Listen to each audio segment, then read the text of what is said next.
Fala pessoal, tudo bem? Sejam bem-vindos a mais um vídeo aqui no canal. Hoje a gente vai falar um pouquinho sobre visto de procura de trabalho e principalmente o quanto custou esse visto de procura de trabalho, qual foi o valor de investimento que a gente teve para conseguir estar tirando esse visto. Eu acho que esse é um assunto bem legal, principalmente para quem está pensando em ir para Portugal, para, enfim, saber todos os detalhes, como realmente funciona, o quanto custa para tirar esse visto, e para quem também ainda não tem certeza se realmente quer ir para Portugal, se vale a pena tirar todo esse processo, se vai valer o investimento. Então acho que é um vídeo que vai atender aí os dois públicos. Bom, eu não vou entrar em muitos detalhes de como funcionou e como foi o nosso visto de procura de trabalho, como foi o nosso processo como um todo. Isso eu vou deixar para um outro vídeo, até para não ficar muito grande. Nesse vídeo eu vou falar só o quanto que custou esse visto de procura de trabalho e quais foram os valores, taxas e o que a gente precisou pagar. Tudo certo? Peço desculpas aí talvez pelo áudio, se ficar algum ruído, alguma coisa. Eu estou morando de favor agora na casa dos meus pais. Amanhã é minha viagem, então essa é a vida de imigrante. E às vezes vai ter que passar esses pequenos perrengues, mas também é bom ficar perto da família agora. Bom, vamos aos valores que a gente investiu aí no nosso visto de procura de trabalho. Primeiramente, a gente optou por contratar uma consultoria. Não é obrigatório você contratar uma consultoria, você pode fazer por conta própria. Eu conheço várias pessoas que fizeram e que deu certo, mas a gente optou por não fazer dessa forma. Por quê? Todo o nosso processo ele iniciou em janeiro e agora ele está se finalizando em setembro, né, que basicamente é agora o dia da viagem que a gente vai fazer.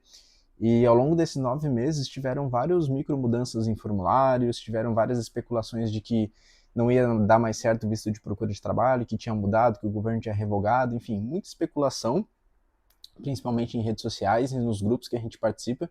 Então a gente optou por contratar uma consultoria para minimizar todo esse ruído que a gente escuta aí nos grupos e na internet. E para nós, sendo bem sincero, foi um investimento muito bom, a gente não tem do que se queixar. E para nós foi muito, muito útil, tá? É... Bom, o valor da consultoria foi de 650 por pessoa. É... A gente acabou fazendo eu, a Bia e mais um casal de amigos, então o valor acabou sendo um pouco mais em conta, né? A gente olhou algumas outras consultorias e tinham valores maiores, para acima de R$ 1.000, mas essa a gente conseguiu encontrar muito mais em conta e nos atendeu muito bem. Pois enfim, posso deixar aí na descrição também o contato deles. Vocês podem também pedir nos comentários.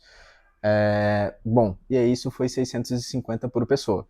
A taxa consular vocês precisam pagar no momento que vocês vão fazer o envio da documentação. Só que antes de falar das taxas consulares, vamos aos documentos, que é alguns documentos que vocês vão precisar apostilar e também alguns documentos que vocês vão precisar gerar para que vocês possam enviar. Então, antes das taxas consulares, a gente precisou ir no cartório, porque a gente precisou fazer um apostilamento AIA nos antecedentes criminais. Cada cartório ele tem um valor diferente, tá? Então, no meu caso, eu paguei 73,20. Talvez na região de vocês seja um valor um pouco diferente, mais alto ou até mais baixo.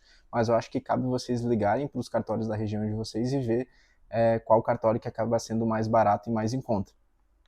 A gente acabou fazendo nesse primeiro cartório, que a gente pagou 73,20, mas depois eu descobri um cartório mais perto que fazia por 45. Então eu poderia ter economizado um pouco mais. A gente teve a reserva da passagem de volta, junto com os documentos que vocês precisam enviar. Vocês precisam enviar uma passagem de volta, vocês de fato podem comprar uma passagem de volta, vocês podem reservar na companhia aérea, ou vocês podem comprar uma reserva de passagem de volta, que tem, enfim, bastante vídeo aí no YouTube explicando como faz.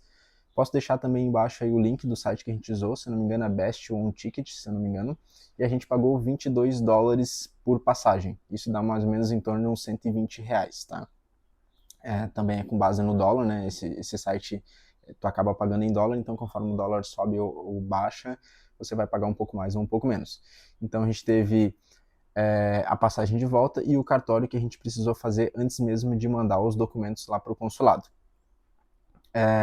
Bom, tendo todos os documentos, que daí eu não vou entrar muito nesse quesito de quais documentos que a gente enviou, vou deixar para um próximo vídeo, a gente foi até o correio para a gente mandar a nossa documentação.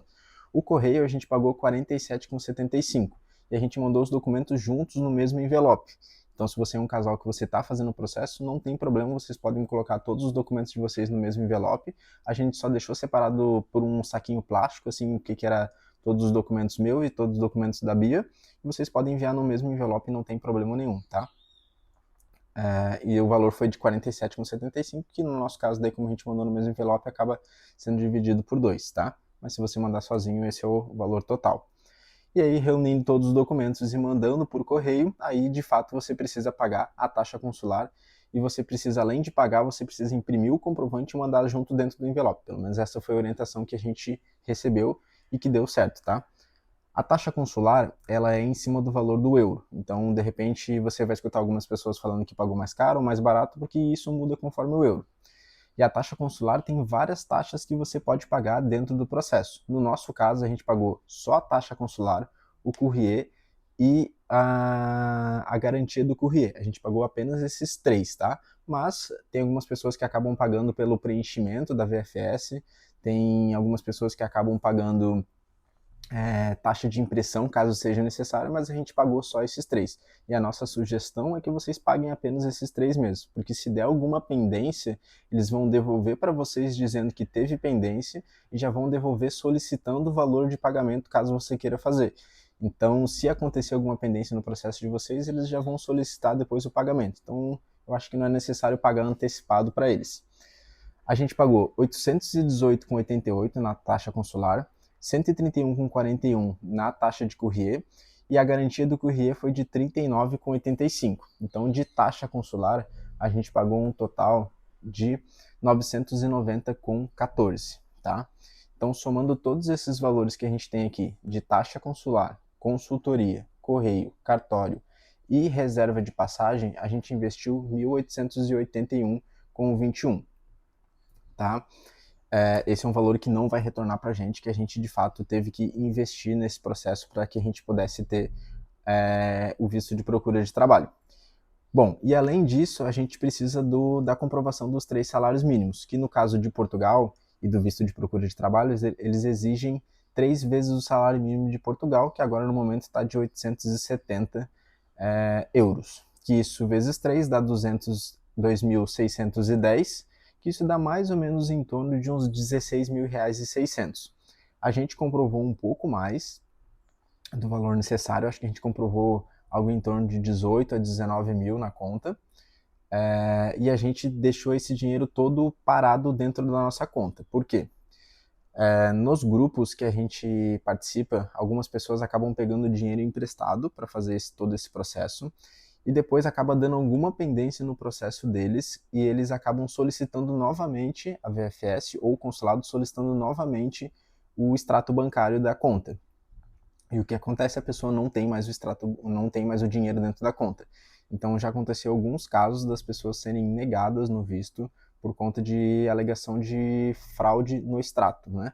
E fora algumas fraudes também que acontecem em reserva de Airbnb e de Booking. Então acho que é bem importante vocês darem uma pesquisada sobre. Mas no caso desse extrato bancário, ele foi negado alegando ser um extrato fraudulento, né? Então, no nosso caso, a gente tem um valor que a gente está levando de reserva, que já estava em euro na conta da Wise, já estava lá paradinho, tudo certo. A gente deixou parado na Wise e a gente mandou o extrato da Nubank com um valor de aproximadamente 18, 19 mil, agora não lembro exatamente quanto que foi. E a gente deixou esse dinheiro parado lá durante todo o processo do visto.